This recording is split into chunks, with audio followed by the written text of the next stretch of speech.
If your brain's immune cells could book a vacation, they wouldn't head to the beach or a mountain spa. They'd check themselves straight into a detox retreat. Microglia, the tireless custodians of your nervous system, spend their lives sweeping up cellular debris, recycling broken proteins, and patrolling for invaders. But under the stress of Alzheimer's, these overworked housekeepers end up gorging on fatty acids, storing them away in little lipid droplets until they're bloated and sluggish. Instead of a lean, agile cleanup crew, you suddenly have a team that looks like it's been living on donuts and drive-through meals. They're tired, they're cranky, and they're definitely overdue for a reset. The good news is that scientists have started to figure out how to give microglia exactly that, a cellular detox. The main culprit behind their fatty overload is an enzyme called DGAT2. Think of it as the retreat's bad habits coordinator, the one handing out greasy snacks when the cells really need fresh air and yoga.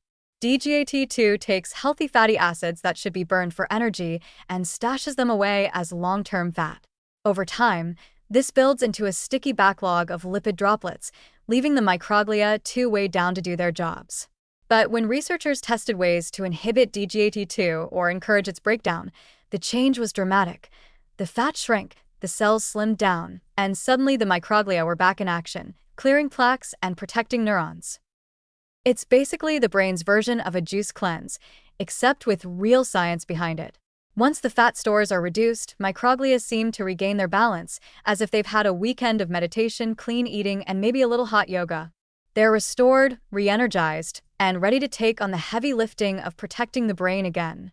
And unlike traditional Alzheimer's strategies that aim only at plaques, this approach actually helps the body's natural defenses reboot. That's not just a metaphorical detox, it's a medical one with life-changing potential. The more positive takeaway here is that dysfunction in the brain doesn't always mean permanent damage. Sometimes it means the cells are stressed, overloaded, and stuck in a rut, but capable of bouncing back when given the right tools. The detox retreat metaphor works because it captures exactly what's happening.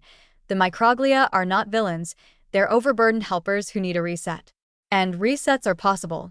That reframing turns Alzheimer's from a story of inevitable decline into one of resilience and renewal. So, if your microglia could send you a postcard, it might say something like this. Greetings from Detox Camp. The fat's gone, the energy's back, and we're cleaning house again. Wish your neurons were here. It sounds silly, but it's profoundly hopeful. Alzheimer's research is no longer only about attacking plaques. It's about giving your brain's natural defenders the retreat they deserve so they can come back stronger, healthier, and ready to protect your most valuable organ.